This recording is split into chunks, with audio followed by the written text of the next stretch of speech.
Hello everybody, welcome back. Happy Wednesday. I hope everyone's doing good today. I am super excited for today and for the things that I have planned. My general thing was that I was planning on doing Wednesday nights as like craft nights. Hi! Yeah, geez, goodness. Welcome in. How you doing? Hello, happy Wednesday. My plan was to do like craft nights and creative things on Wednesdays. And I thought it would be a good idea before I really get too deep into the weeds of cosplay stuff to kind of go like more of a meta level and talk about cosplay as a concept. And so I've like made a presentation and I'm really excited. What the hell did my cat do? What is going on? The cat is already fucking with the stream. He just pushed the mic into my monitor and turned it off. So good. Hi, welcome. It's already chaos. I hope everyone's doing good today though. So yeah, I made this presentation. I realized that I have a lot of like random knowledge that I've collected, and it feels like whenever people ask me about cosplay stuff, I kind of say the same kinds of things every time. And so I was like, you know what? I can just put this on the internet and have it available for everyone to see. So that's what I did, and I'm very excited about it. So welcome in everybody. I hope you're all doing good. Yeah, and that's the thing. I wasn't gonna start like just yet. I was gonna just chat a little bit first, but I think this boy has other plans, honestly. Okay, I'm just gonna get it. Vita Chrome, hello! Andy of the Free, welcome in. I hope your Wednesday's doing good. How are you? I'm just like setting up things over here. Yeah, I think like after today, I really just need some like just chill, nice time. Cause like today's been chaotic. You know, like most of my cat, you can't touch that. Most of my team has like went home sick today with something. Like my boss had like a cracked tooth that he needed like to get out of his mouth, and like someone else was sick, and like someone else is in the Bahamas. So like it was just me today. It was just stressful. So I'm happy to be here. We're gonna just chill. We're gonna like talk about cosplay, and I'm really, really excited for it. Okay, good. How do I wish I probably should have like prepped this beforehand, but it autocorrected new. I don't. Okay, that's what I was like. I was so confused. I'm like, what's going on here? Andy of the Pre. I don't know, Pro. I really have no idea.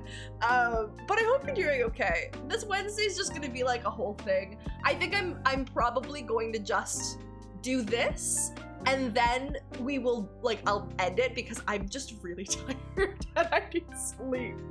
Okay, so to start off with, welcome in. For those that don't know me, I'm probably gonna put this on YouTube afterwards because that's just easier.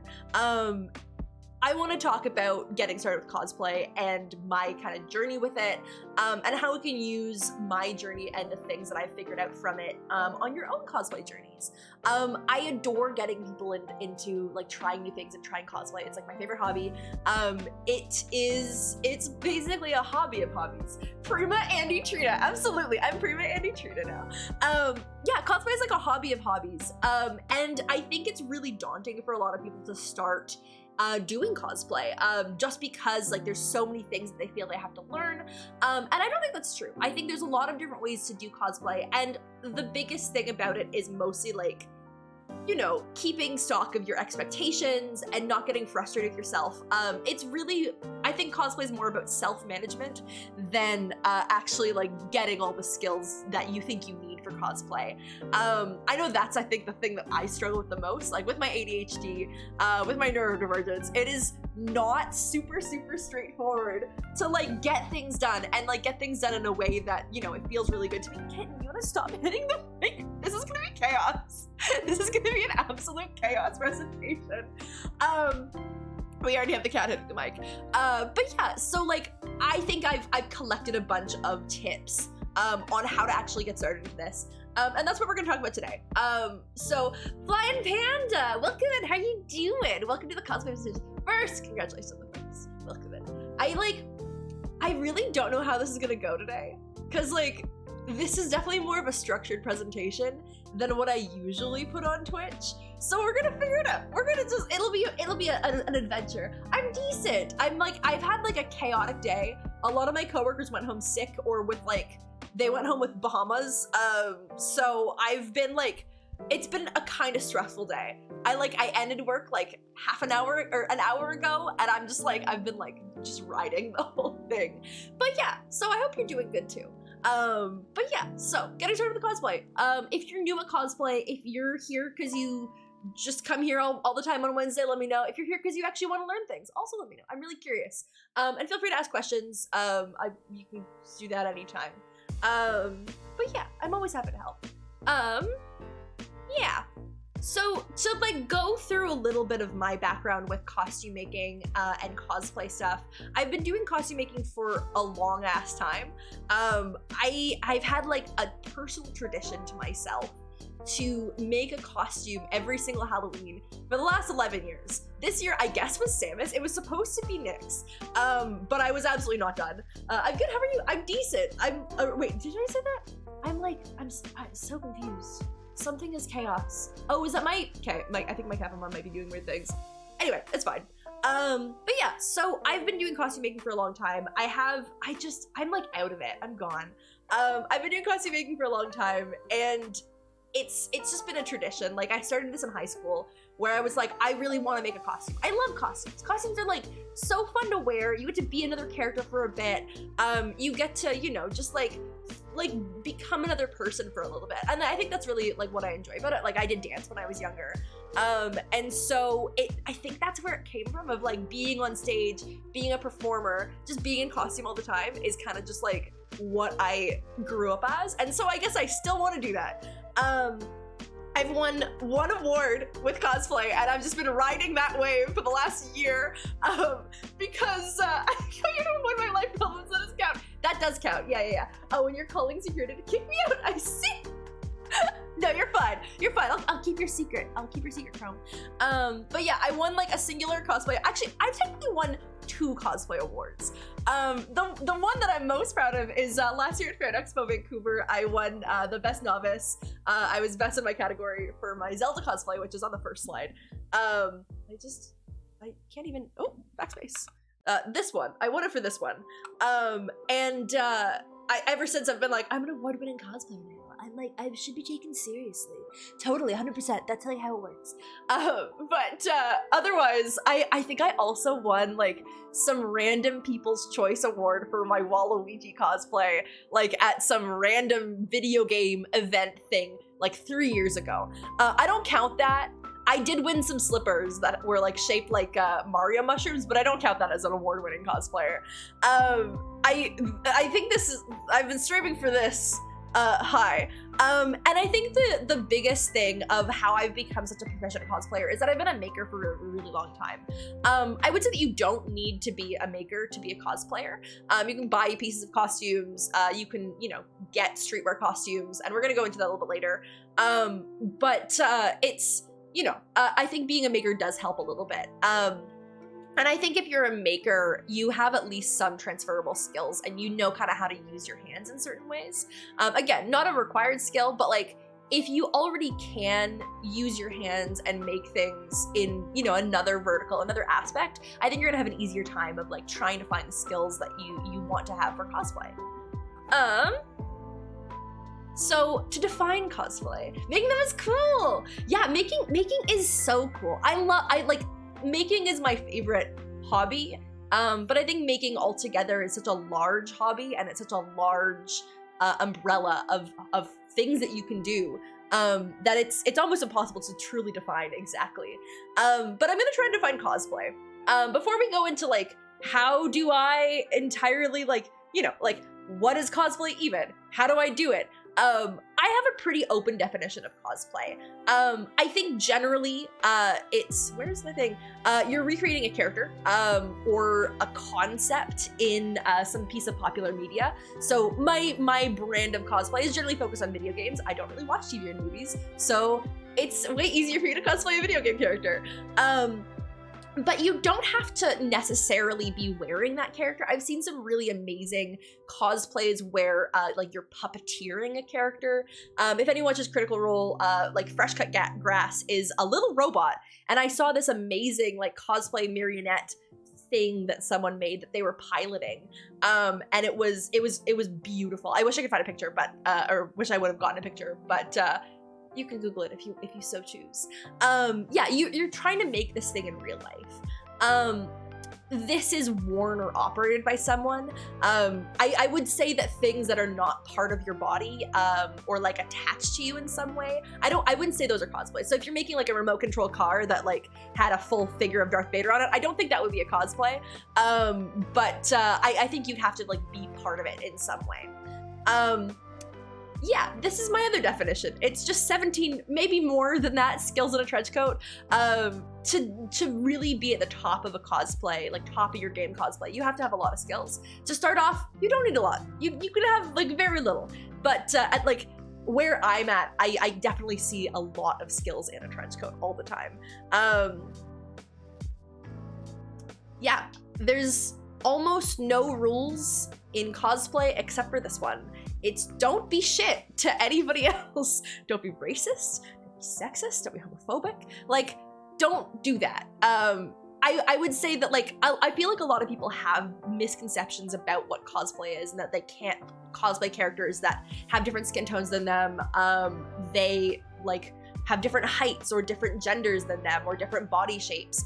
And that's totally fine to like be kind of using your own body to, you know, be the character that you want. And like, that's entirely allowed. There's no rules that say that you have to have the exact same body type as whoever you're cosplaying. That's bullshit. But just don't be offensive, honestly. That's my literal #1 and only rule of cosplay is like, do not be shit to others. And also like, when you're at a convention, don't touch people in cosplay either, but that's like, you know, beyond the actual making step. But yeah, that's what I would say cosplay really is. I feel like it's a very open definition. Some people might have more closed definitions. I know some people call it less of, some people might disagree on the operated by someone aspect, like saying that puppet isn't a cosplay, but I would reasonably say it's a cosplay.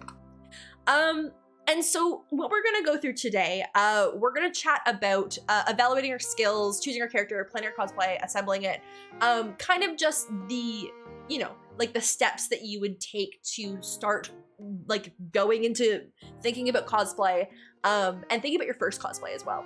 Don't harass people. Sometimes someone had to learn that. Weird as I thought it's go. Yeah, right? It's like, it's a little bit weird when you're like, hey, that's a real rule. Don't be shit to others. Don't harass people in costume. I know a really big thing is like cosplay does not equal consent, which I think is absurd because it's like only yes means consent, you know? But I think I haven't experienced it personally, but I guess I also don't wear like too like, I mean, I was gonna say too extra of costumes, but like some people just like will go up and like hug someone in cosplay or like touch them or like squeeze their butt or something because they're in cosplay. And I really haven't seen it recently, which is nice. But like, it's just people forget that there are rules when people are in costumes for some strange reason. It's super, super weird. But yeah, so after we've defined cosplay, this is what we're gonna go through today. We're gonna talk about like how to make your character and like how to think about cosplay in more of a step-by-step basis rather than a, oh, okay, I've got a like whole thing here. My advice, put the earphone cable behind your back and place the earphone cable over your ear. Can you try it? It's fine. I'm not super concerned. It's this way for a reason, and mostly because my cat is sitting on the cable. But thanks for the tip. I appreciate it. Hall boy eye. But yeah, it's fine. Okay, so first up, when you're choosing a cosplay, it's really important that you choose something that, you know, fits who you are, fits your resources, and fits like the time and resources that you have to spend on it. Whenever I'm making a costume, and whenever I'm picking my next cosplay, I always go through the steps. I like to think about each costume and each cosplay as an opportunity to learn, but also I don't want these opportunities to learn to be so overwhelming to me that I never finish the costume. I'm like nervous to try and start it. Like, I want to feel energized and I want to feel like jazzed about like learning these skills and learning how to try all these things. And so that's what this step is for. It's for not overwhelming you, but pushing you in a certain way. We want to make informed decisions. I'm seeing if I missed anything. Yeah, tools are also a really important thing of like, do you have the tools to make this? Do you have to buy a bunch of stuff? How much money do you want to spend on this thing? Cosplay is not cheap. I think one of the biggest things about why cosplay isn't cheap is like, you're trying to emulate specific characters, and it's harder to find like specific pieces of clothing and specific things that match exactly. And you're gonna pay a premium basically for either customizing things, the very specific ones that you wanna have, or just your time, and then all the tools to make it. Custom is expensive. And I think that's the really big part about like why cosplay becomes expensive is just, you know, custom. If it's not yes, then it's no, absolutely. If it's a yes after multiple answers, that isn't yes. Exactly. This is a, I feel I am threatened. And I've assumed that saying yes is the only way that I'll get you to leave me alone, basically, which is terrifying. So don't do that. None of that. No, thank you. Thank you very much. So I have made this like little exercise. If you are actually following along and like figuring out like and inspired to make your own cosplay, I would actually suggest you do this kind of thing. I've made a skills exercise chart. Basically, we're gonna go through these things, making informed decisions about your skills, knowledge, and willingness to learn. And you're gonna put it on this. This is about your skills.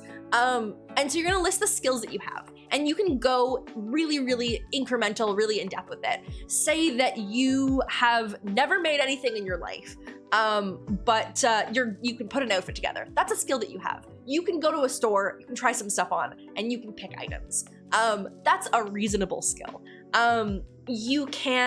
You're good at Googling and like finding things on AliExpress, and you know that stuff. That's a skill you have. If you're like the very, very low level. If you have some maker experience, say you do like crocheting or like you make bullet journal stuff, I think that would be applicable too. These are just skills that you have. They don't have to actually apply directly to cosplay. You're just trying to make like, this is, you know, when you apply for a job and the job isn't like perfectly fit to you, and you have like that long list of requirements that they give you, and you're trying to like apply like laterally the skills that you do have, and you're like, you know what? I know how to do beautiful lettering in my bullet journal, and that applies to cosplay because then I can like paint things or like use my hands and like use pens or something to make things look nice. Where are the best way to learn these skills? That's at a later section. Honestly, I would say like YouTube. You can get like a lot of books, but yeah, I would just like Google it. I feel like the harder part of these skills is less the learning it and more figuring out which ones you need. And that's a later thing in the slides.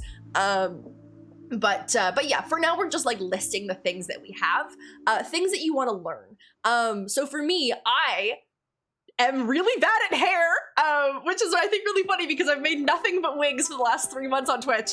But I've like, that's one of my goals for this year. And because I do this, like I make a cosplay every single year, or a costume at least every single year. I kind of have yearly goals of like, this is what I want to learn this year. This is what I want to learn next year. And so currently my goal for what I wanted to learn was hairstyling and wig work. And I've done definitely that. That more info. Yeah, I've got tons of slides. But yeah, that's been my goal. I like set out before I even picked Nyx as a costume. I was like, I want to learn how to do hair better. And then I found her and I'm like, okay, this is a little bit daunting, honestly. But it's a great way to learn. I think projects are the best way to learn a skill, because then you have an actual thing to apply it to, and you're not just like, cool, leatherworking, I'm never gonna use this again. But yeah, it's fine.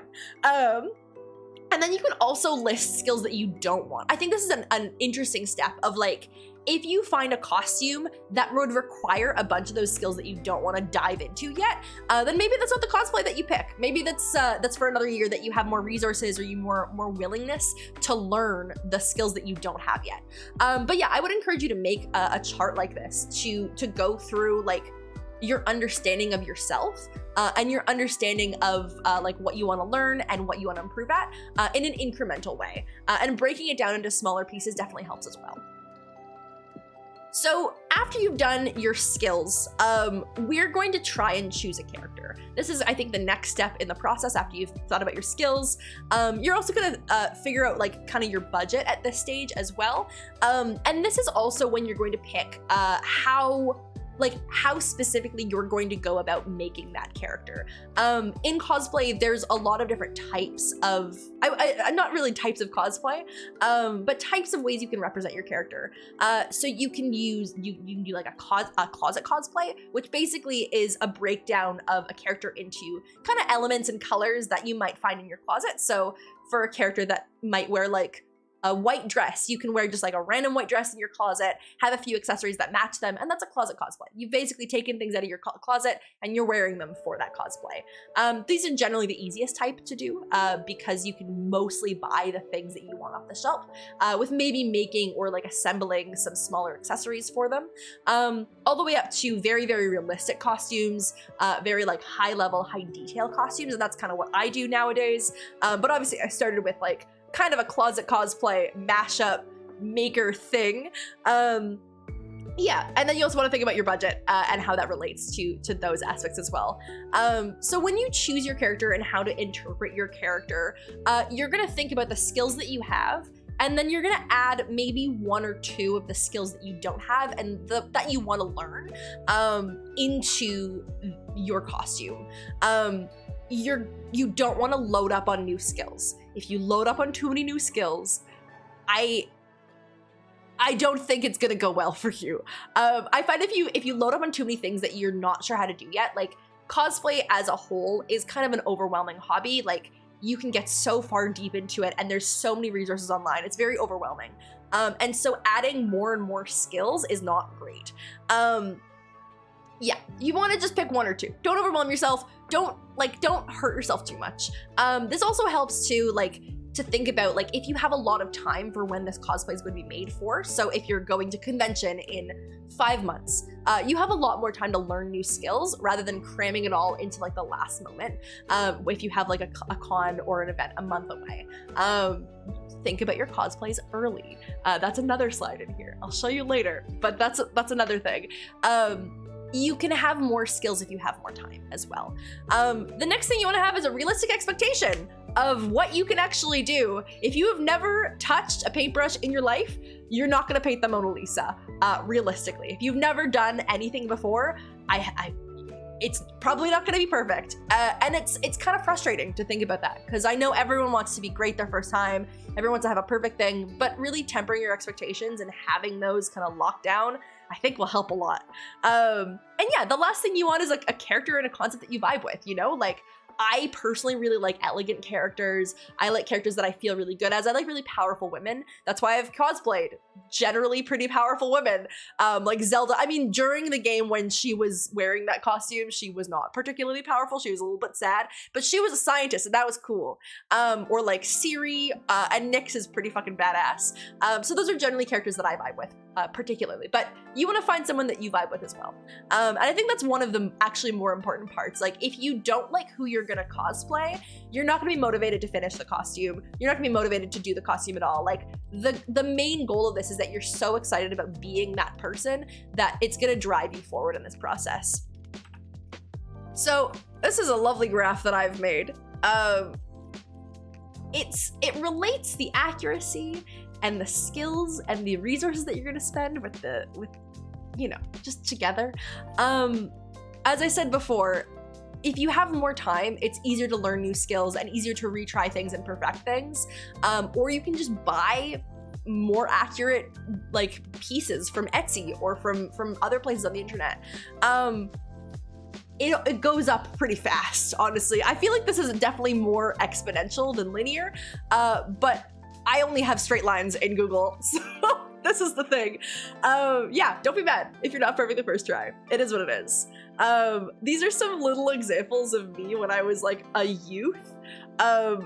This is baby Prima over here. These are some unique costumes that I've made. This is my TED Talk. Hi Mitch, how you doing?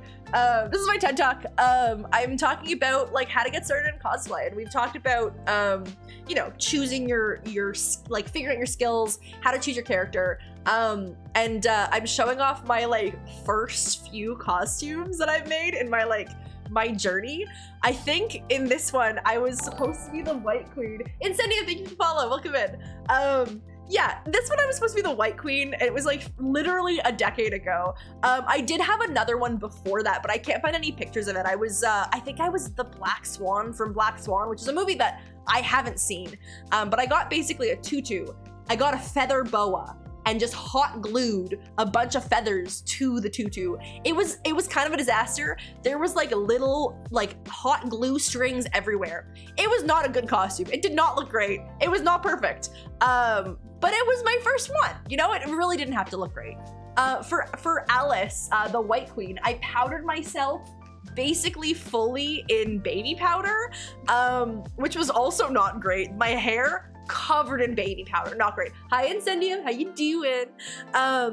Yeah, it was interesting. And I think I got like the base dress over here is from like not Urban Source, some like random, like it was basically Forever 21 but somehow cheaper, or like shittier quality, which I didn't think was possible, but like who knows. That was that dress. I think I got the skirt from a dance costume that I took apart, and then the underskirt was a children's Cinderella costume that I took apart because obviously I couldn't fit in it, but I wanted to keep like the hoops of the skirt underneath for the shape, and that was this costume. Also, sorry, my cat is just like whacking the mic with his very strong tail. He's like not pleased with me holding his tail like this. Yeah, sir? Yeah, you don't like that? And then whatever the fuck this is, I have no idea. I think I got like a random bodysuit from La Senza, which is the cheaper version of whatchamacallit, Victoria's Secret, and then made some papercraft thing. It's bad. It's a bad costume. I don't even know what I'm supposed to be. I don't think I knew what I was supposed to be when I was there. But like, just goes to show, it doesn't always go perfectly. And I think more people should show off like their past attempts at cosplay or costuming that may not have been so perfect, because like I think it helps humble. It looks very Bioshock Splicer. I've never played Bioshock, but sounds interesting. Also, hi Love Stuff, I hope you're doing good. I don't know what this is. It was a costume, whatever. But yeah, so just to kind of like talk more about, before I go into the next section about planning your cosplay and choosing your character, I think it's really important to, you know, like plan out the things that you want to do and like how much you want to spend. When you're choosing your character, I don't think I went into this very much in the slides. I was switching LEDs and doing, oh, that's super cool. What's the costume for? Or what are you like making it for? That's really fun. Yeah, a whole slide that I probably should have added in here. When you're choosing your character, you should look at that character and what they're wearing. Planning wise, does the use case matter? Is a TikTok cosplay significant than cosplay? Honestly, for me, not really. I generally reuse my cosplays at MuffleCons, for TikTok, for Twitch. If I'm gonna spend hundreds of hours making a costume, I'm not just going to wear it once. That is, I think I would cry. Like, you know what I mean? Like, I spent 400 hours making Zelda. If I only wore that thing once, I think I would just be like, that would be the worst. Also, I'm gonna move this because I don't know if anybody knows. There's apparently some sort of keystroke that you can press and it will open Microsoft Excel. And I don't know what it is, but my cat keeps doing it with his bum. And I have no idea what's going on. Maybe it's, nope, not that one. Neon theme, so you're trying to attach an LED neon to a jacket. That's Kate, that's fucking sick, I like that. Let's go this way. But yeah, so I generally wear them for multiple things. So I make them good enough for everything. I feel like if you're gonna make a TikTok for it and not facing backwards at all, you could probably get away with like only styling the front half of a wig, honestly. Reusing costumes, yeah, reusing costumes is a huge part. I would recommend reusing costumes, because like, otherwise, it's like you're spending so much money at that point. It's like, that's why I use them for like Halloween, and then also stream, and then also TikToks, and then also a bunch of pictures. It helps that I do content creation, and you know, like I have all these mediums to, you know, to post on. But yeah, I reuse them all the time. But yeah, so to go through kind of how you should be picking the character, what I generally do is I look at the character's parts. So for Nyx, for example, I can see that she has like a really big, very extra wig. She has a bunch of like jewelry and like gem pieces kind of around her neck. She has a dress on. She has like a few other floaty details. She has like cuffs and some like wrist straps. And that's the kind of things that she has on her body. And I can go about thinking about how those things could be made. Things can be made in a variety of different ways. So you can use foam crafting, you can use 3D printing, you can use, I don't know, like metalworking if you really wanted to, sewing, wig work. Some things have like fewer ways or like more like condensed ways. Like generally wig work is gonna be one of the very few ways that you're gonna make a wig, but I mean, you can really make a wig out of anything if you really want to. I've seen paper wigs and origami wigs that are truly out of this world, but like that might be a whole different skill set for you. Like I personally don't think I'd make an origami wig because it's not really in the style that I want to, but like if you did, I think that would be beautiful. So you can make things in multiple different ways, and trying to think about how you would make those things in a piecemeal way will definitely help you when you've separated out the skills that you have and the skills that you want. If you say, oh, wig work is a thing that I want to do, and she has a really fancy wig, I can do that. I will make that. Oh, I know how to sew. She has a dress on. It's like a very flowy dress. It looks like a very easy design. I can do that. Easy peasy. She has a big neck thing.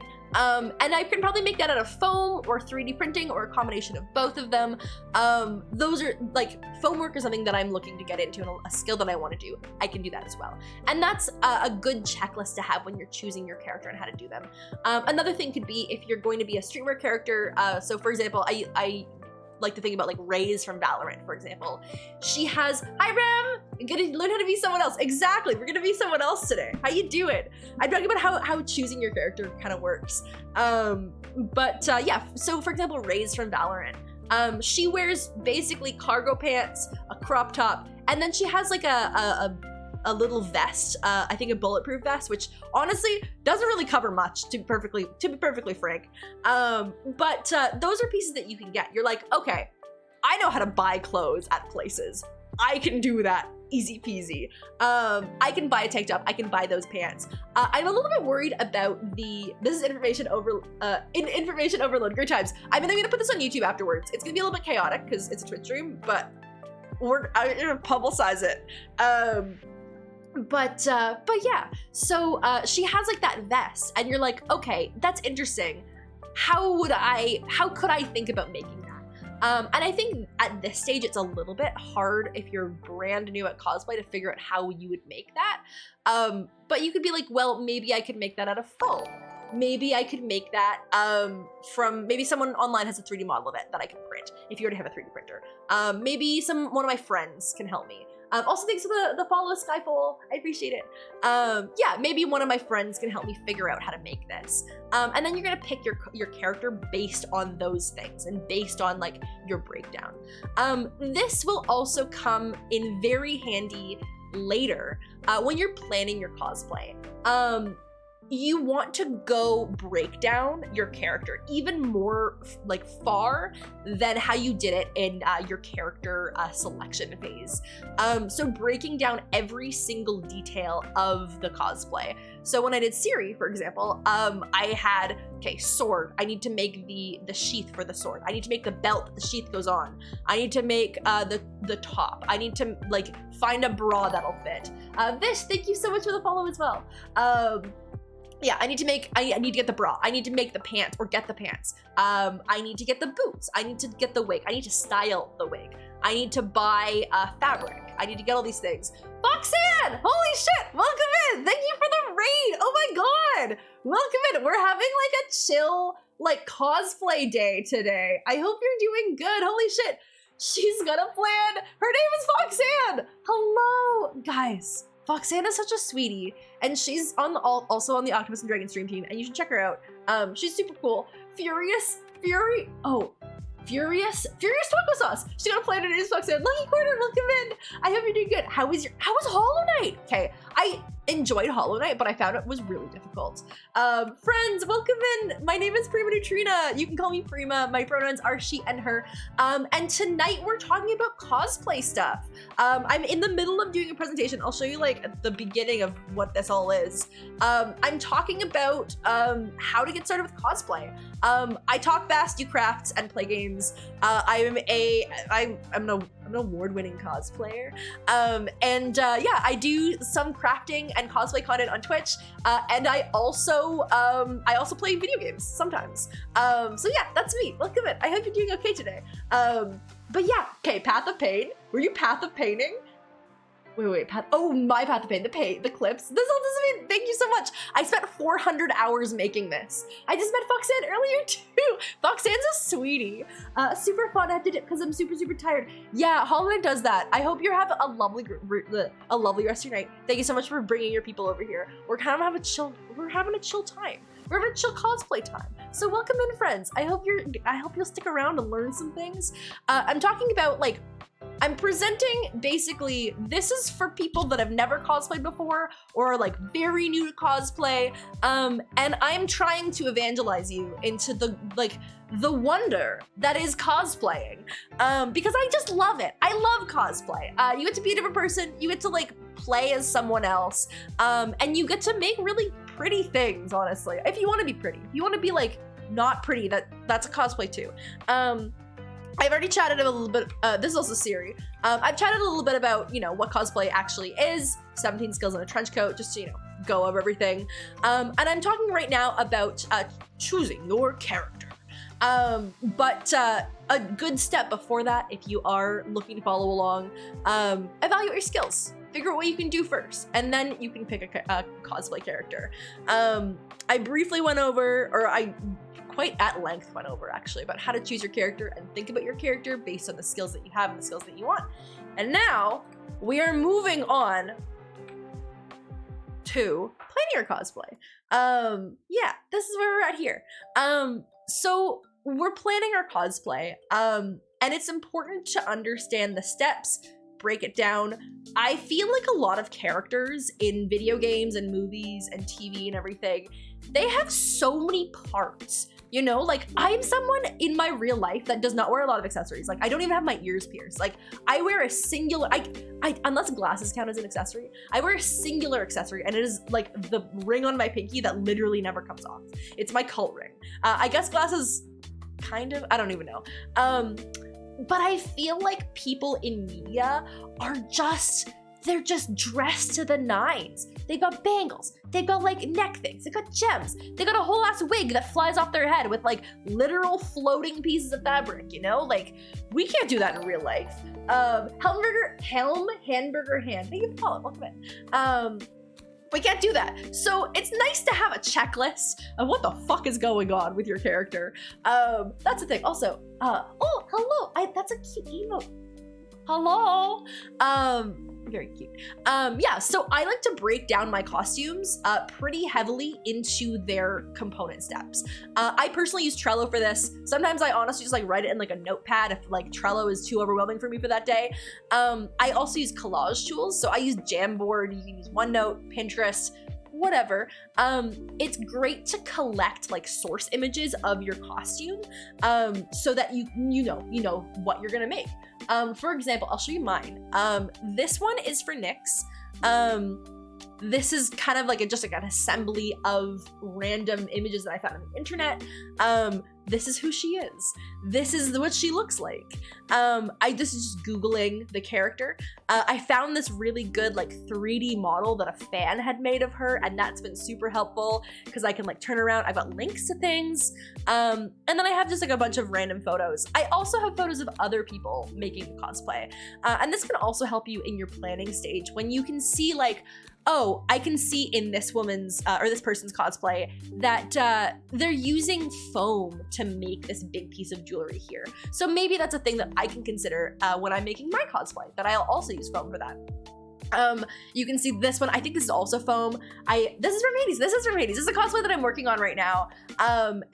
She's got a lot of pieces. She's got a lot of pieces. But I'm working on this one right now, and that's the thing. Cool, thank you. But yeah, that's what I do. I put together a bunch of images so that I have a reference when I'm gonna go and list what I actually need to make or buy or do for all of these pieces. And then I'll put it on a list somewhere. Generally I use Trello. Sometimes I use a notepad. It really depends on my mood and how I'm feeling and, you know, my star sign and, you know, like what Magic the Gathering card I played last. Really depends.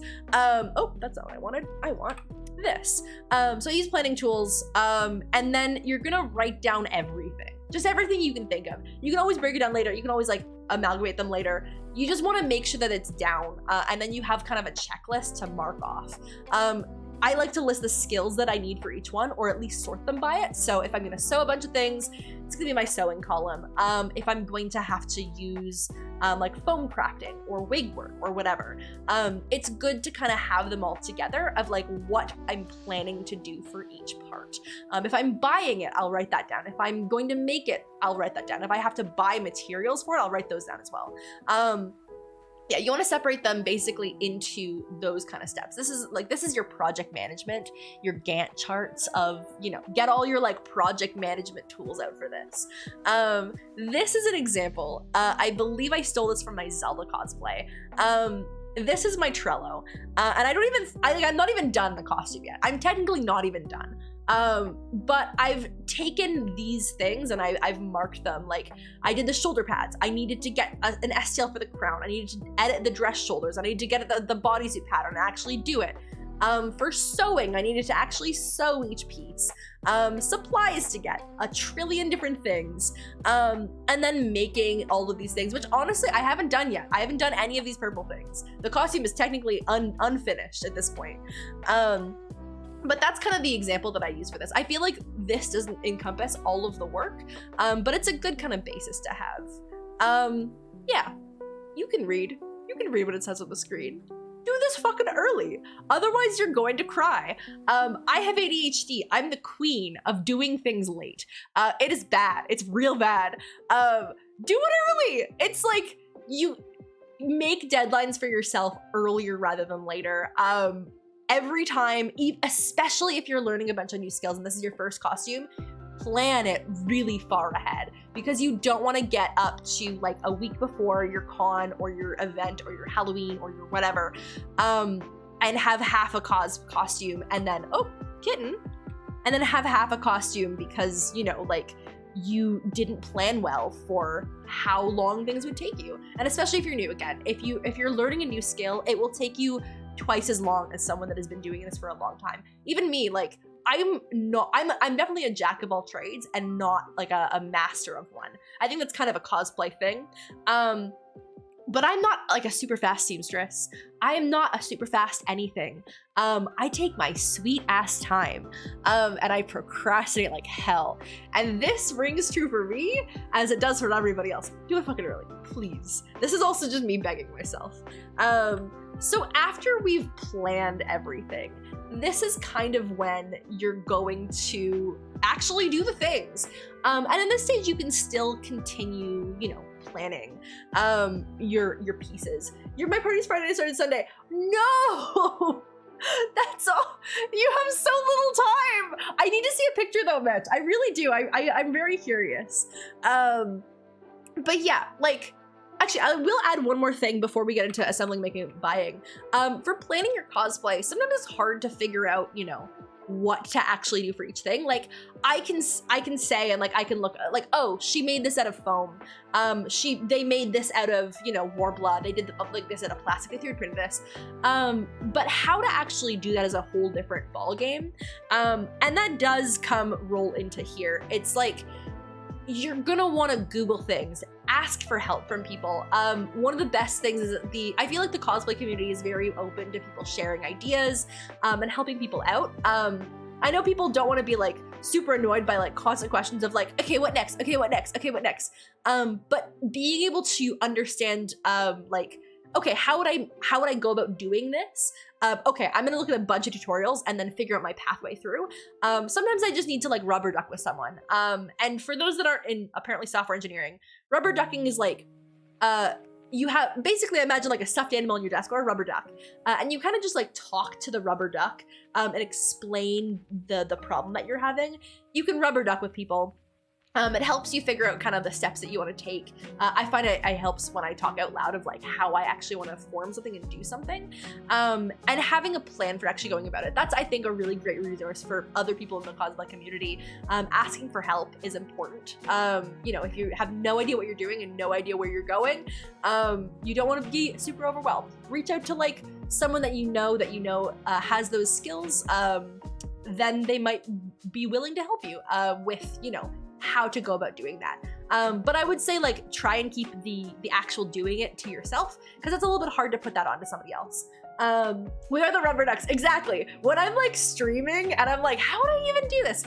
Y'all are the rubber ducks. Using your example of Ray's most intimidating planning parts at first glance: spray painted pants, rigid fitted torso piece, braid caps. Yeah, absolutely. It's like for the pants, you can buy those pants. I'm gonna get a picture of her actually. Ray's Valorant. And I mentioned the chest piece before, because that's like, how would I even do that? This is what she looks like. So if we see her like this, give me your picture. We can probably get pants that look like this. Yeah, we'll do an example. We can probably get pants that look like this somewhere out there in the world. Maybe you found pants that would be perfect, but they're the wrong color. If you are good at sewing, you can get the pants, take them apart and sew your own version of the correct color. You can dye the pants. If they're like a lighter color, you can dye them bright green. And then you can also, you know, just like get a can of spray paint and just spray paint the pants. For the belts, you know, you can buy belts at like Value Village or a thrift store. You can make them yourself with some strapping.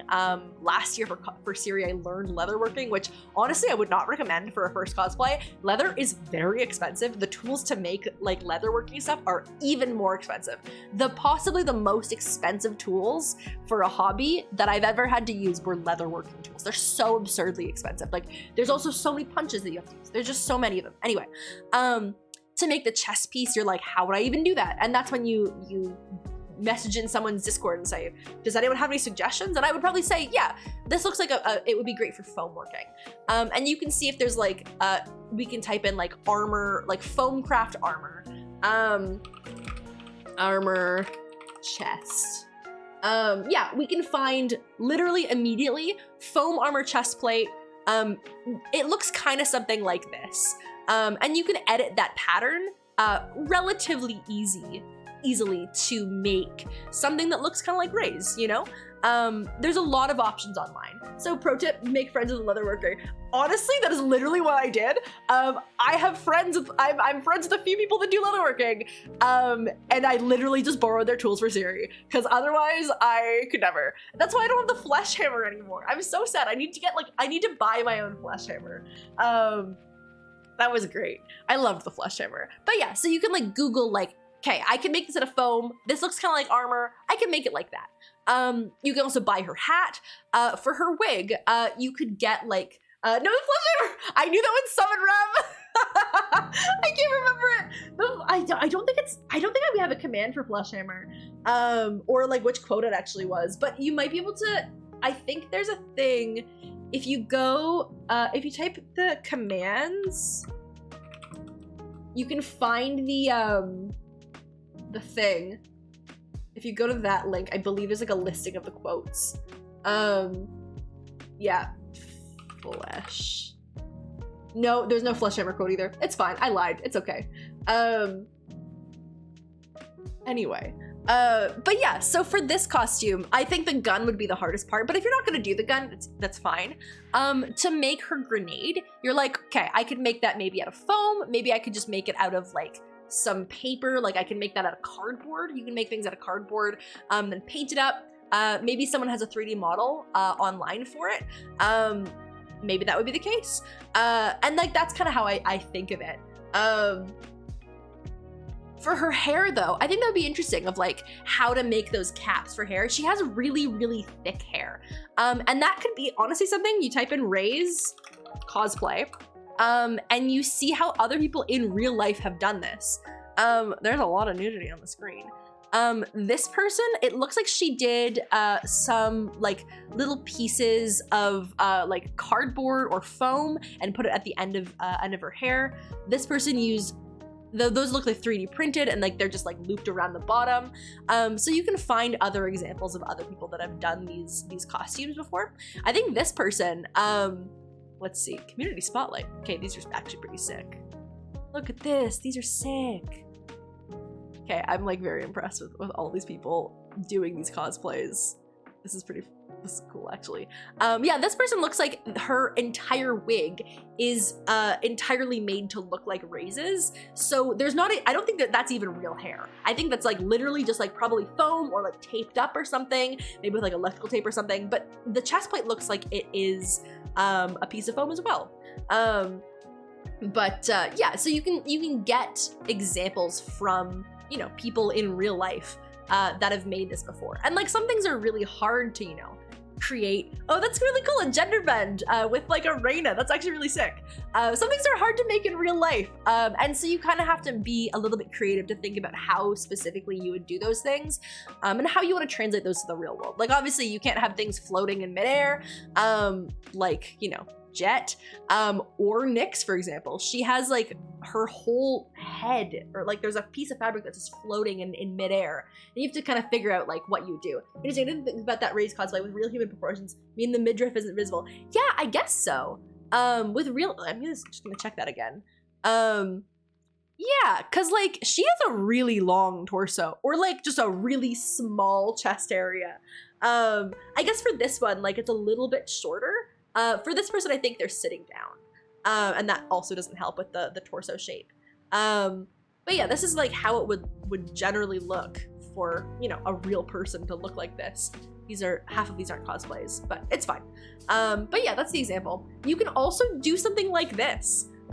Paint the thing onto a shirt.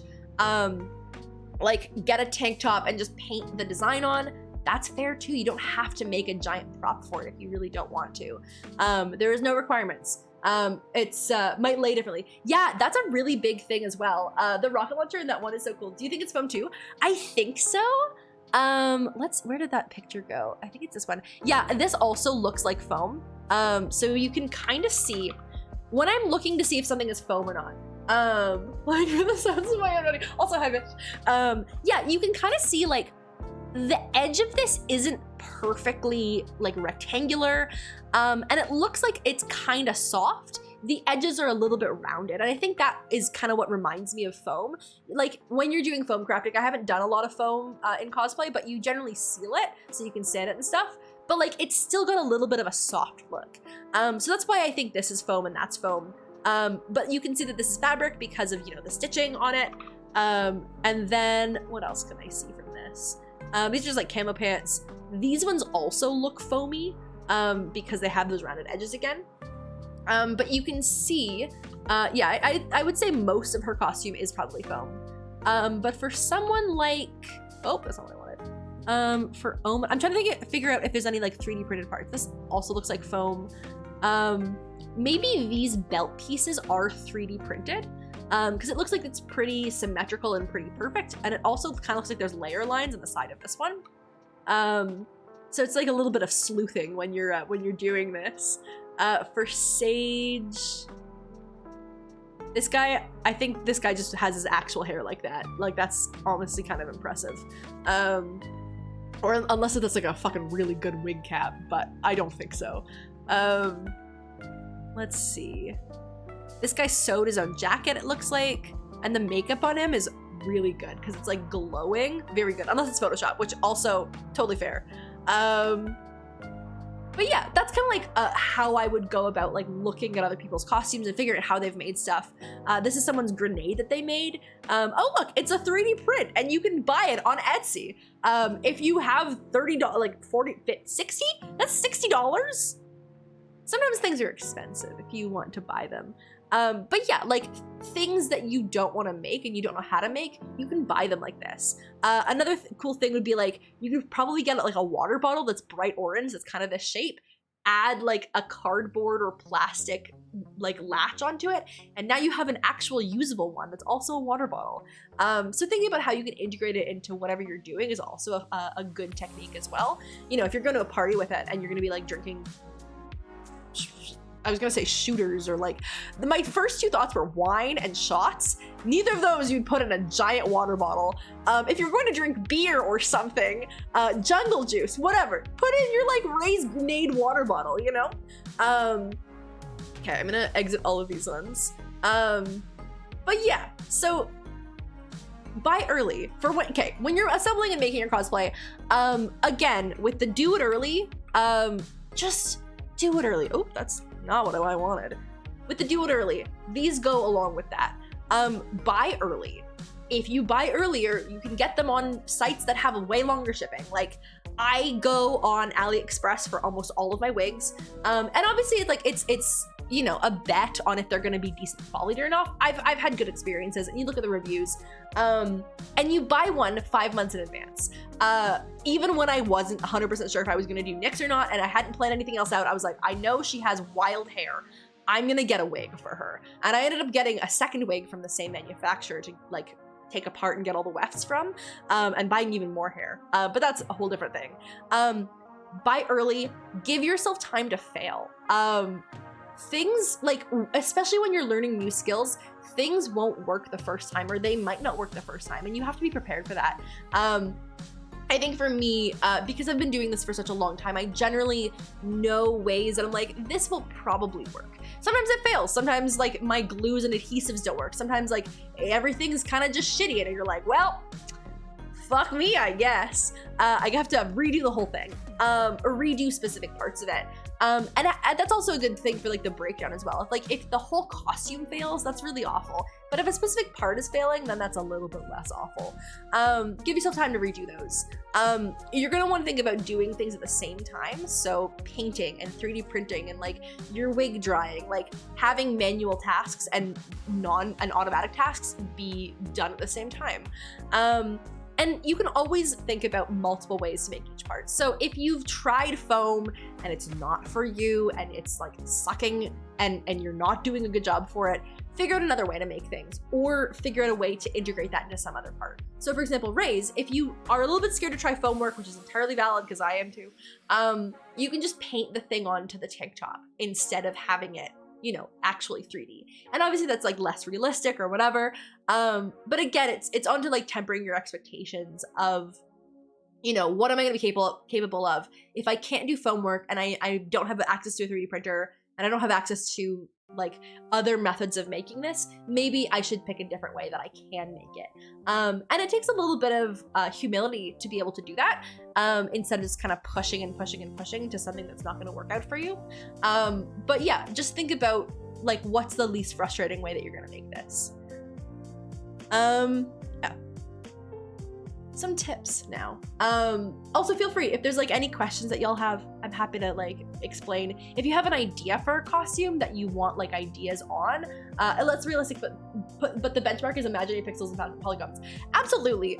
Realism is a myth, I guess, because you can make basically anything happen in a video game or a movie or a TV show. Like, CGI exists for a reason, and it's that one, exactly. And people are CGI'd all the time, especially like Marvel superheroes. Like, I think I saw a clip where like people are just entirely green suited. Like, none of them are real, like just their face, and everything else is fake. And so it's literally impossible to make costume that is going to be able to do all these gravity defying things and physics defying things that these fake characters are doing. You know what I mean? So don't beat yourself up too hard that, you know, your proportions aren't perfect, or something's not sitting right, or whatever. Like, it's probably not gonna be fantastic if it's, you know, not possible in physical reality of the world. But yeah, so let me know if you have like a costume that you're thinking of, or a character that you're thinking of, and if you're like stuck on any steps. I'm always happy to help. The Discord is open. We have a creative channel for channels for a reason. But yeah, feel free. So for tips for some easier builds, moral support from your friends is a huge one. The first three are actually most of these are just talk with other people. Sudden craving to get a green spandex bodysuit and cosplay as every Marvel hero. Oh my god, you should. That'd be really funny. Also, make sure to put like the mocap points on your body. I think that'd be hilarious. What I really want to do is like a subathon or something where instead of putting like stars or something on my face, I'll put like little green screen stickers everywhere and like have some sort of like green screen thing go on. I think that'd be hilarious. Anyway, tips for easier builds. Be social. I know it's hard. We don't want to talk to people. We're a bunch of like crafters and nerds in our caves making shit or like putting a costume together. And I'm telling you, to talk to people, absurd. Or at least text them. You can Discord message people, you know what I mean? So getting moral support from your friends and like cosplay moral support from your friends is important, you know, like having someone that can just sit there and be like, yeah, that seems really hard, or like, oh, what a cool idea, tell me more. Really great to have, honestly. I love my crafty friends. They're so good. Ask questions. If you found someone online that like, you know, is like a normal person, and they post like a cosplay pic online of like something that they've made, and you're like, oh my god, I love how you made that. Can you, like, how did you make it? Like they're obviously not like 100% gonna answer you, but like I feel like people like sharing how they've done things and what they've done, especially if they're proud of those costumes. Like, ask questions on people's posts. Like, feel free. The worst answer you can get is no response, honestly. I saw a great green screen Halloween stream. I can't use a green screen Halloween stream costume that was a green screen skeleton. Okay, that's really smart, actually. I really like that. That's hilarious. But yeah, so like ask questions. Reach out to people that you know, like are cosplayers, and you know, see if they respond to you. There's no harm, honestly. Crafternoons are one of my favorite things for my ADHD brain. Basically, it's like body doubling or parallel play, but it's in more of a craft-focused way. It's kind of like a paint night, but not everyone's painting the same thing. If you get a bunch of people together that are all trying to make something or do cosplay in the same space, sharing tools and sharing ideas, I feel like it's a really great environment to you know, be creative with each other, and it helps a lot with, you know, creativity and just getting stuff done, honestly, I find. Next is makerspaces. So makerspaces are super, super useful places.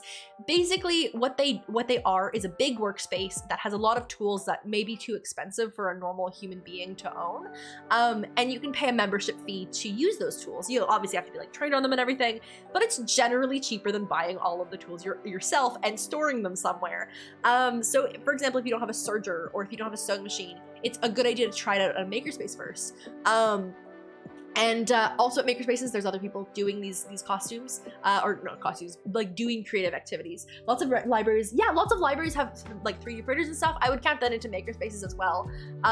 Like finding a space where you don't have to buy the tools right away if you don't know that you like it. I know it's a few more down, but like, don't buy tools for a skill that you don't know you enjoy yet. Like, I didn't know if I was gonna enjoy leatherworking. Like, leatherworking is fun, but like, it's so expensive. Like, I'm not gonna pay hundreds of dollars for like a set of tools that I'm going to use a singular time. And so borrowing them just makes way, way more sense than to, you know, like not do that. But yeah, like finding people and finding groups of people that have that experience that you can join and like learn from. There's always people like online. There's hundreds of thousands of YouTubers that probably have Discord communities of cosplayers.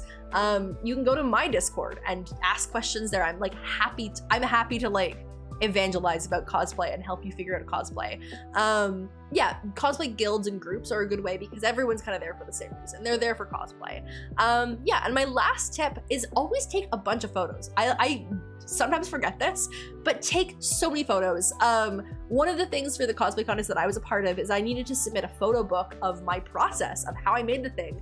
And I only had like Instagram live photos of like an archive of them over like however many months I was making it for. And I took screenshots of all of them to put into this like booklet thing, which apparently was good enough. But like take real photos of your cosplay process.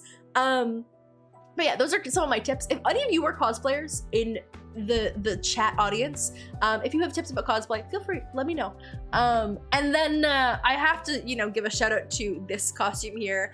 I made this costume for a musical that I was in, and then they made a body pillow to look like me in the costume.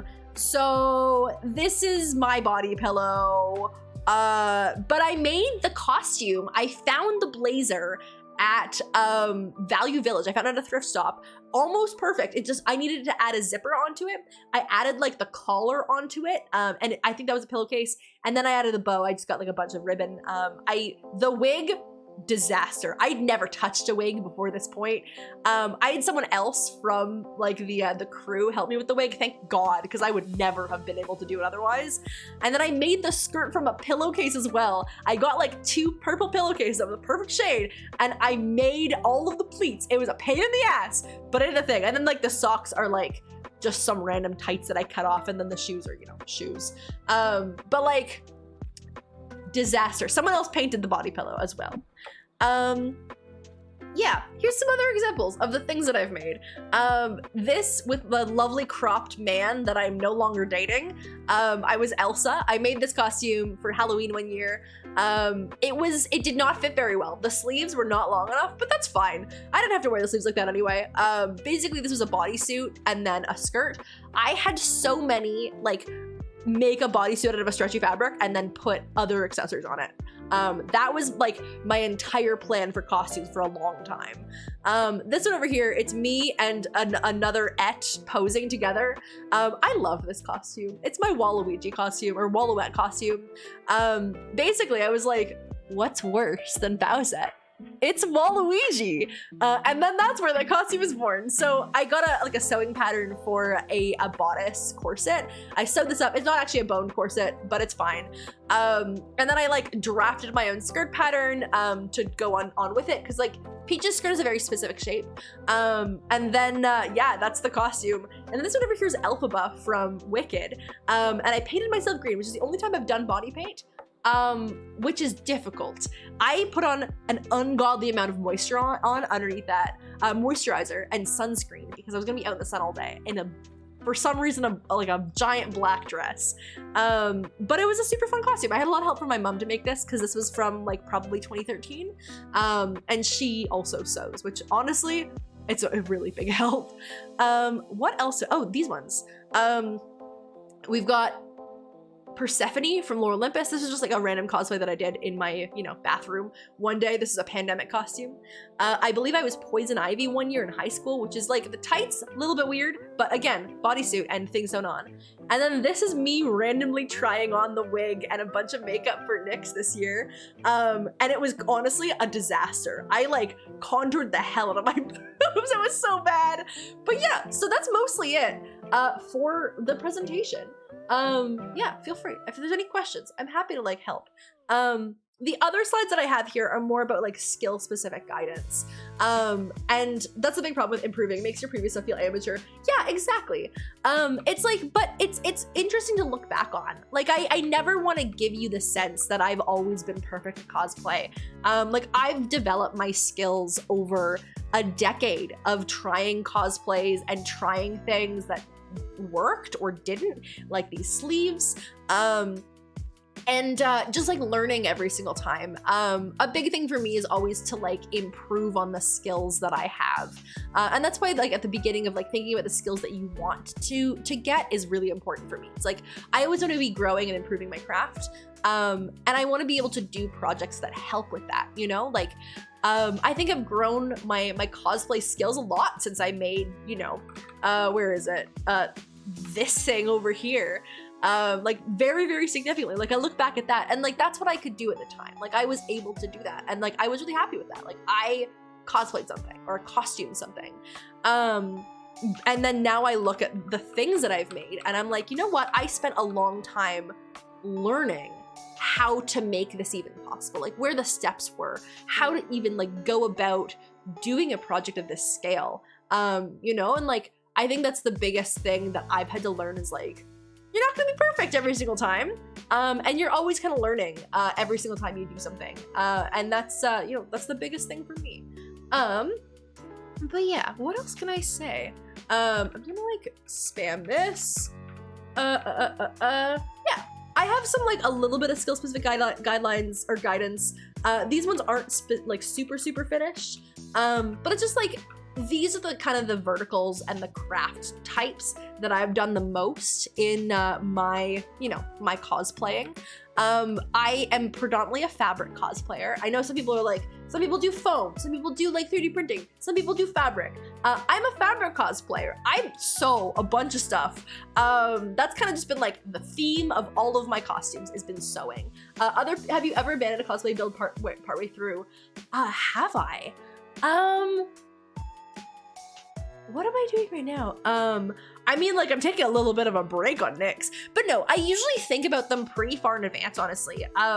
I generally think about the costume that I want to make for that Halloween in like May. And like I've been thinking about characters for like since like March. Like I'm like, who would I be this Halloween? And I'm thinking about it in March. Hi Matt, how you doing? Welcome and congratulations on winning the Clippetition, Matt, by the way. I appreciate your clipperness. This is refueling my desire to try again on the cosplay I did 2 years ago. What cosplay did you try again 2 years, or what did you try 2 years ago? I'm so glad. Also welcome and thank you for the follow. I appreciate it, Lucky Corner. But yeah, no, so I generally try and plan them really early and think about them really early. And like, I think about them really hard. You know what I mean? Like I'm like, who would I really want to be? What do I really want to do? And I really try and stick to it. So I haven't really gone back on one. Also, I'm so super gonna look that up. Marianne from Fire Emblem Three Houses. The cat has also joined us. Bought some dresses I was gonna take apart and resew, but I got intimidated. Okay, I need to see her. Marianne. And from Fire Emblem, let's see her. This one? Oh, she's cute. I like this. Would it be like this dress or would it be like a different dress? Definitely this one, 100% right. But yeah, I feel like this is like super doable. Thanks, sorry about DMing. No, it's all good. 3M and later is Matt makes mistakes mode. No, it's all good. I appreciate the DM. I mean, I asked you to DM me also. Was gonna do a blue longer dress. Ooh, is there other things? Is she queer? Oh, the trans lesbian. Yes. Oh, she's so cute. Yeah, I think this would be such a fun costume to do. Honestly, I'd be personally scared of making updo hair because honestly, I made that ponytail one and I was like, holy shit. But yeah, I think that'd be really pretty. If you're willing to share like the pieces that you have so far, I'd be super happy to look at them. But yeah, she looks really cool. I like it. Okay, good. I don't like the DM streamers because I assume crazy. Yeah, I generally don't like it, but I specifically was like, please DM me about this. My own hair is blue. Okay, easy peasy. I love that, Lucky. That's super cute. I would never dye my hair blue, but I really like blue hair on people. I was dating someone with blue hair once, and like, they were like, he was making fun of me that I only was dating him for his blue hair, and I'm like, shut up. Go away, man. I read things. But yeah, no, so what was the words? But yeah, so I haven't abandoned one partway through because I've like, I just, you know, I look into it so deeply before I do anything, that I don't generally do that. But yeah, that's kind of like, it's a hard though, you know, sometimes like you just don't vibe with the character anymore. You don't vibe with the cosplay. I also am really bad at sunk cost fallacy. So once I've bought a bunch of shit for it, I really don't like not finishing it. You know what I mean? Because I'm like, Freeman is dating Ninja confirmed. No, I'm not dating Ninja. I don't even, does Ninja have blue hair? Is he the one that like did the presentation that was like, yeah, you need like a mini fridge to be popular on Twitch? Yeah. No, I'm not dating Ninja. Yeah, never mind.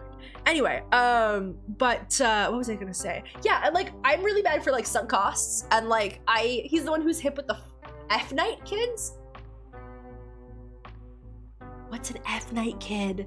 I'm I don't know, my brain. Anyway, so yeah, some skill specific guidance. I'm a sewing cosplayer. This is kind of just like the niche that I found myself in. To think about like Fortnite. Oh, Fortnite. I've never played Fortnite. Is it worth playing? Is it worth playing Fortnite? At my advanced age. Or would I just be like inundated with like 8-year-old children trying to box me into a little house with their guns or whatever the fuck? I think I would die. I think I would hate it so much. But no, like when you're thinking about doing kind of different modalities of types of crafts, they all have a different skill set. They all like are similar skill sets, but like they're all kind of different, and they all kind of have a different list of things you need to think about when you're making them. So for example, with fabric and sewing, like having a pattern is very important. You need to have like your thread, your fabric, your like sewing machine. If you don't want to hand sew everything, which I would not recommend, do not hand sew everything. I hate hand sewing. You want all of your notions, which is your zippers and buttons, your ribbons, your blah, blah, blah. You want to be able to measure yourself well. Actually just generally for cosplay, I would recommend if you are gonna do cosplay stuff at all, no matter who you are, get a soft tape measure. I'm trying to find mine. It's like beside me in my drawer all the time.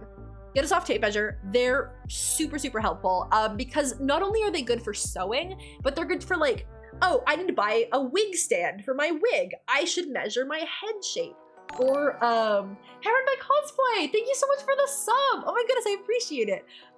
Your exclamation, may I post? I don't have, it's gonna delete your message if you try and post it, but you can message it to Rem, or you can post it in the clip channel. You gotta get on with a squad of friends and it's fun, even if you got shot by an 8-year-old. Okay, good to know. Me neither. It looks like just a battle royale with every IP in existence. It's not my jam. Hi, Sarah. Welcome in. I hope you're doing good. I'm convincing everyone to buy tape measures. Hello, Eero. Just put it in the cord. I'll see it afterwards. I appreciate it. But yeah, buy one of these. It's super, super useful because like you can also measure all of like, you can find a tutorial for this online of like where to measure of like, this is the bust and this is like the underbust and what's the difference between a hip measurement and like a waist measurement? What do I even do? Get one of these. They're very cheap. Just buy one. Trust me. So you need your personal measurements. And I would say that you possibly need to edit patterns. It's not a requirement, but I know like for me, my legs are very like differently sized.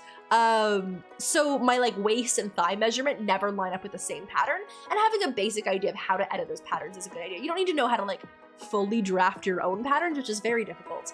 But you want to have like some knowledge of things. I have to admit when I first came into stream, I thought this might be an Amway pit. Turns out the cosplay presentation was just in front of your tape measure hustle. You're gonna figure me out. You figuring me out, flub stuff. Imagine if I don't even know what Amway is. Is it like an MLM? Welcome to my multi-level marketing cosplay. This is a pyramid scheme. We're all cosplaying as pyramids now. Welcome in. Yeah. So you can also think about like fabric as well. There are some harder versions of sewing.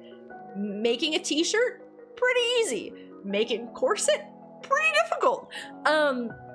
And so you think about like, it's like the 80s MLM along with the makeup one. Yeah, like Avon or Pampered Chef. My mom has like the worst habit. She's been part of like 3 or 4 different MLMs. And I'm like, Mom, you're just buying all the shit. What the hell? Avon, that's the one. We used to use Avon makeup and dance. Like we were required to like have a specific Avon palette. And we're like, why the fuck Is it, why is this one? This is shit. It was awful. I have no idea. I didn't even know Avon was one until very recently. Yeah, or like, is Mary Kay one? I'm honestly not even sure. But yeah. But yeah, so like thinking about, ooh, she's not into the essential oils. She did like Epicure, which was like a spice one. She did that for a while. And then she did like, I think she did like a nail polish one, and now she's done a different nail polish one. I learned to sew for cosplay. It's been 2 years now, and I've won an award for Lolita Dressy Sewed. Sarah, I need to see this. Do you have photos of this cosplay? I mean, of course you do. Can I see the photos of the cosplay, Sarah? I need them. But yeah, like I was saying before, like I'll go back a little bit.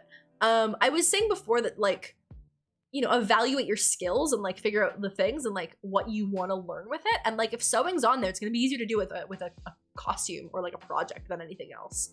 I also have like a bunch of other like random photos in here. Let's see. Yeah, there we go. Yeah, you also need like a little bit of fabric knowledge. This is pretty basic. You can Google this about, you know, like different types of fabric, the hand and like drape of fabrics, and like how they kind of feel in your body. You know, like you can probably get an ungodly amount of like upholstery fabric, but is it gonna feel good on your skin if you have to wear it for 8 hours? Probably not. And like thinking about those things is important. If anyone else has other like tips and tricks about specific modalities, let me know. Another one that I'm into is 3D printing. I haven't done too much 3D printing for cosplay, but I do a lot of 3D printing, you know, otherwise. For this, you want to have your model files, the actual printer itself, like the actual plastic, the filament. And then for cosplay specifically, I'm gonna try and find, give me 1 second, I'm gonna grab the blaster that I'm in the process of half making for, whatchamacallit? For Sammy.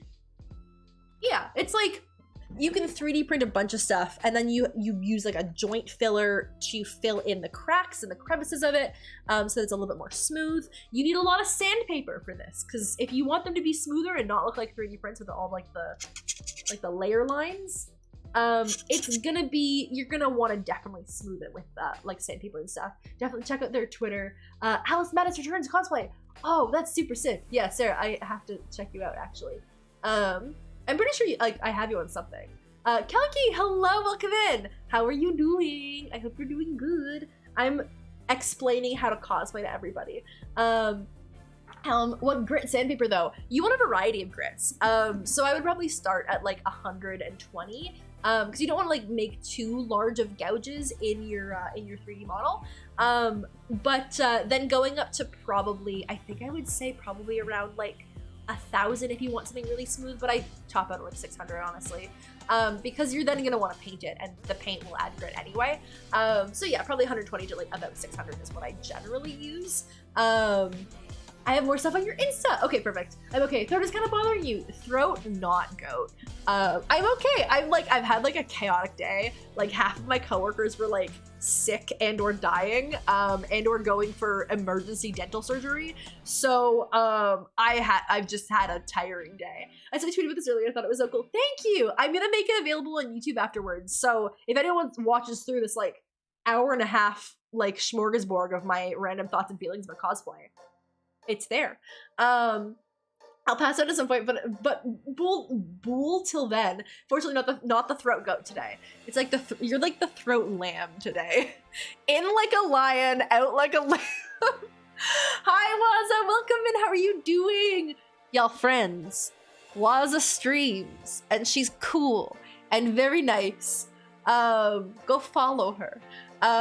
You're the throat woat. What does that even stand for? I'm doing good. Oop.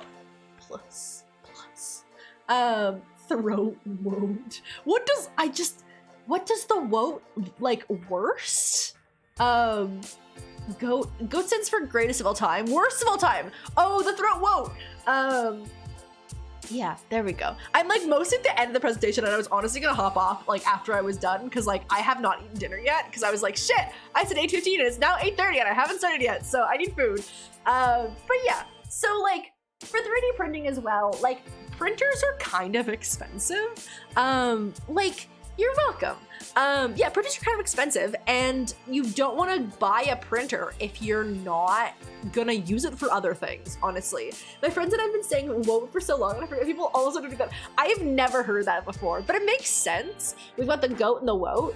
I feel like it needs to be a different animal though, you know what I mean? Like, I feel like it'd be funnier if it was like throat toad or something. Like, toad is like the one awful dude. Toad.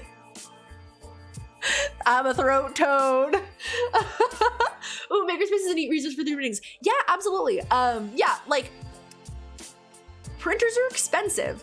And if you're only gonna be making certain things, like, definitely, like, if you're gonna do a lot of 3D printing for your costume, do your cost benefit analysis. And it could be worth it to get a cheap printer. Like, I have a $300 printer. It's pretty good. It's pretty straightforward, honestly, and like, I've had a lot of great use out of it. At a makerspace, they will charge you a lot for like the filament, and you might not get like the exact slicing you want. So if you want more of a customization and you want to make sure that you're doing it the exact way that you expect, you're gonna want your own printer. But like, if you don't care, just get it printed at a makerspace or like another 3D printing service. There's so many 3D printing services nowadays. Or find a friend. Find a friend that has a 3D printer and be like, hey, I'll buy you pizza and also the plastic. It's all good. Like, I think what's really nice about 3D printing is like, the actual printer is expensive, but like the filament that you feed it into, you can get a kilogram for like $30 Canadian. I don't know what it is in American money. But for Canadians, it's like $30, which is pretty cheap for like an entire kilogram of filament. And this thing, oh, sorry, kitten. This thing probably uses about like a third of a spool of filament, because this is not entirely solid. This is pretty empty. FY slicing, how a printer converts. Yeah, thank you for my jargon. Slicing is how a printer converts from 3D model to real object made of plastic. It basically slices it up into layers, and on those layers it tells the print head how to move. I kind of want one to make a random little tools. Would love to figure out what else I'd feel like making it work. Yeah, for me, I make like a little houseware items. I've got like a cat toy that hangs off the wall, but it like slants and you can put it up and down so that you don't have to like run into like the stick all the time. For my setup, I made like these little like hooks that I drill into my wall to like put the clamps that hold my camera and lights on. I also, on my mic, this thing for my microphone, like the shock mount, is 3D printed as well. It's honestly a little fucking sketch, but whatever, it's fine. Ooh, 3D printed jewelry. I haven't gotten into it because like, honestly, I despise my resin printer.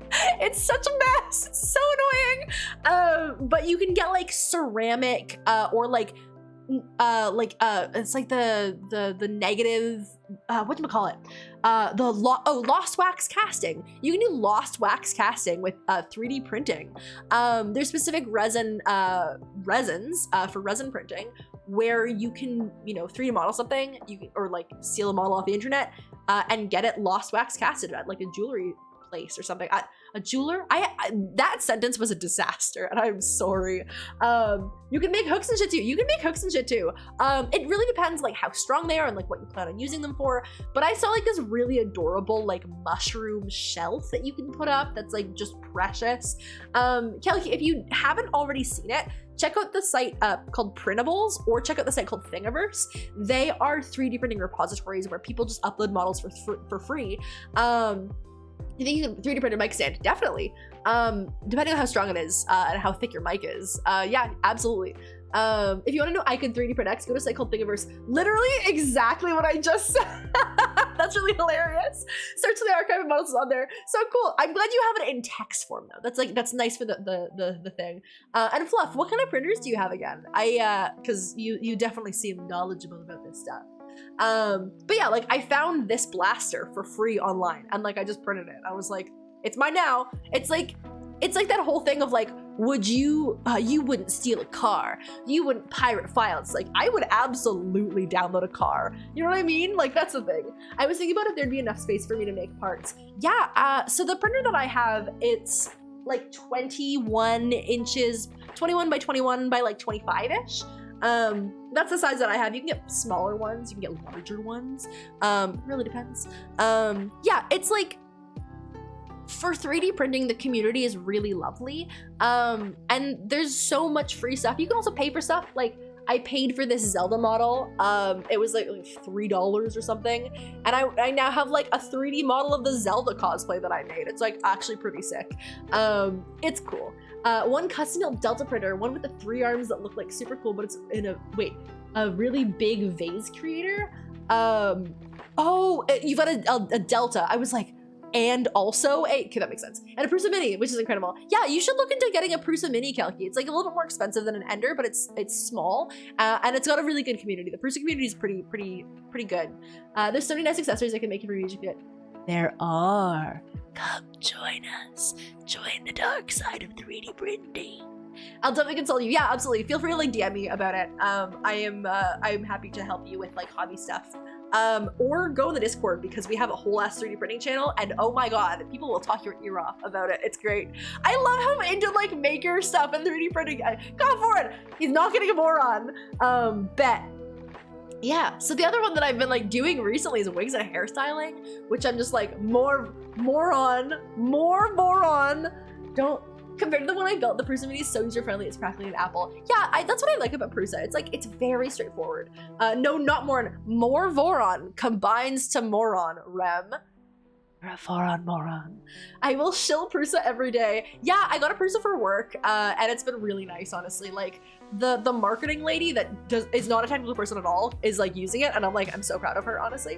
3D printing, 3D printers, 5ed. So, funny you mentioned that. Yes, the RepRap community. RepRap is an entire like ecosystem and open source community that basically makes 3D printers out of other 3D printers. Like, you 3D print the parts for other 3D printers, and it's really, I think it's adorable what they call it.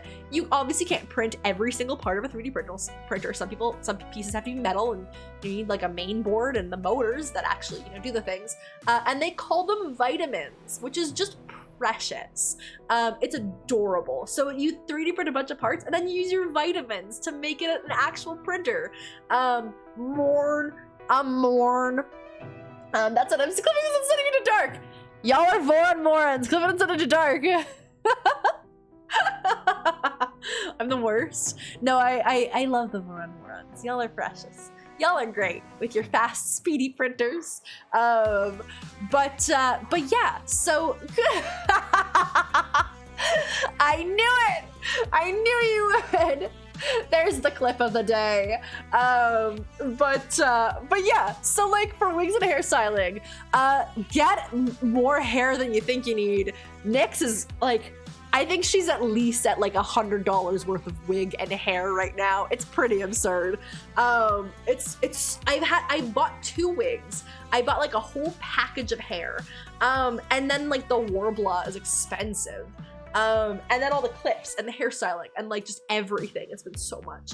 But yeah, look at those sites, Thingiverse and Printables. Yeah, seriously, get a realistic expectation of the things that you can make, because you obviously can't make everything. Like, if you're gonna make a hook, you gotta print it a certain orientation or else it's gonna break, and like you probably can't hook like really heavy things.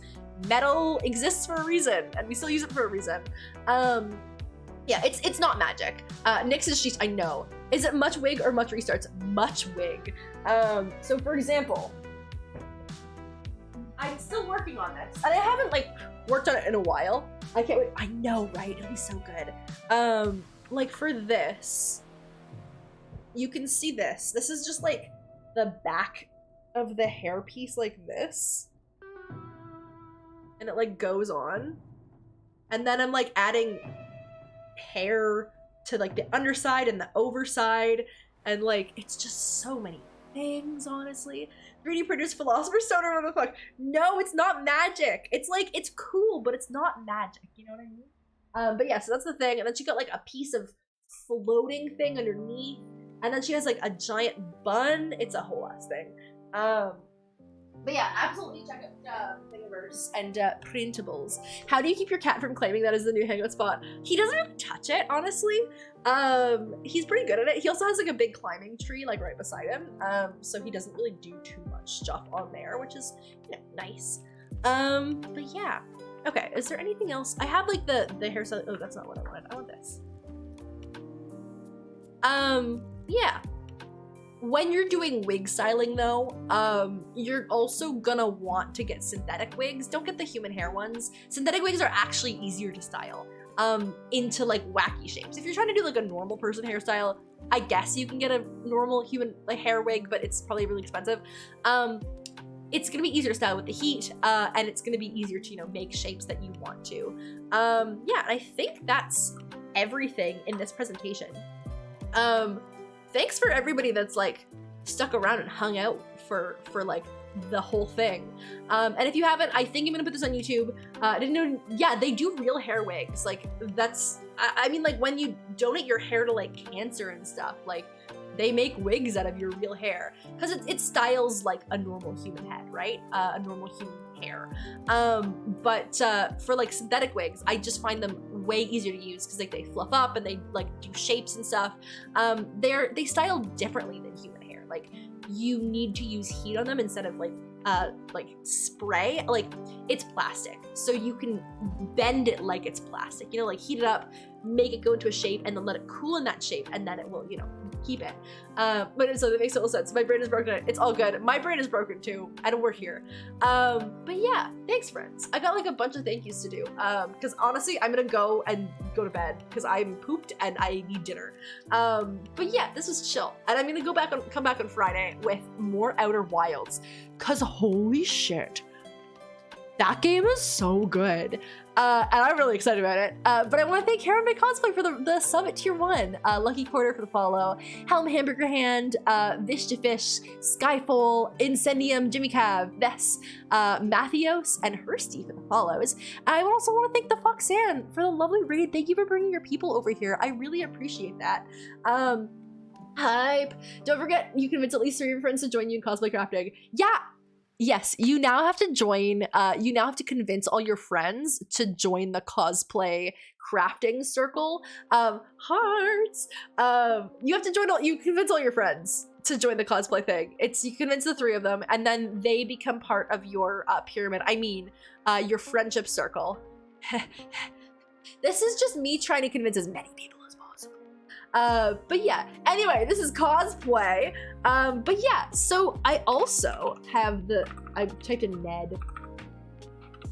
I typed in Ned, and then, like, I typed in Ned, then Den, and I was like, it's 3 letters, Prima. Type it correctly. I want to thank my mods. My mods are stellar. Rem, Jose, and Alloyd for, you know, keeping the community safe. And then also, you can connect with me on my things. I post thirst traps now, apparently, because I think I'm cute, okay? And I deserve it. I deserve to have nice things, and so do you. So check out my Twitter for, you know, butt pics, I guess. GG. You can also check out like my other social media, my like Instagram and my TikTok. You can join the Discord, and I want to see your cosplays or what you're thinking of cosplays. I want to hear your ideas. Give me them. I want to hear them. Join the Discord there. You can also copy paste our raid messages if you're a subscriber, or if you're not, you can do the thing. Check my picture. Oh no! We're gonna add that to like the other thing. Check out my Twitter for butt pics, I guess. I don't think I have any actual butt pics on there. It's only like everything outside of it. It's mostly like, I don't know. Anyway, she's too cute. I try my best. But GG. Okay, we're gonna figure out someone to raid because honestly, I've got no idea who we're gonna raid tonight. But we're gonna do the thing and stick around for the raid because you get like extra points for your Prima points, and it's great. But yeah, I'm excited. Is anyone like thinking more about like he's playing chess? Oh, he's playing chess.